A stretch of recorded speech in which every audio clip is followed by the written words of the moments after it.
快为金钟50按赞，天天送5000，还有机会玩彩金摇摇乐抽6万大奖。 前行转弯还可以斗退路，开着超迷你的军用吉普车到处爬爬灶，真的好威风。试乘的民众都爱不释手，说开起来就像碰碰车一样，操作简单又好玩。但实在很难想象这台精致的小车是由冰箱改造而成。像在玩什么？碰碰车。想不想也要一台？想啊，可以送我一台吗？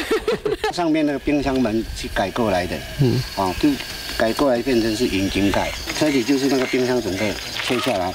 利用废弃的冰箱当车体，闲置无用的老人代步车为动力，加上汽车方向盘、手电筒、车头灯，还有冰箱门上的置物柜等，总共花了10天，一台惟妙惟肖的迷你吉普车就此成型。那个外孙很多嘛，他时常来，我们找不到东西给他玩嘛。礼拜天过来的话，可以坐这个车子玩一玩，像碰碰车一样。原来是61岁的江万家爷爷，家里有4个孙子，为了让孙子不无聊，于是灵机一动，使用了废弃物，花了200元油漆费，亲手打造这台小型吉普车，让孙子假日来玩时可以乘坐。方向灯的小姐。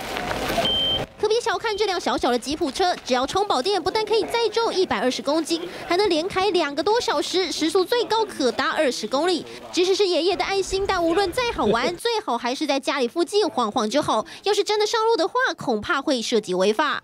记者李俊龙、曾云欣金门报道。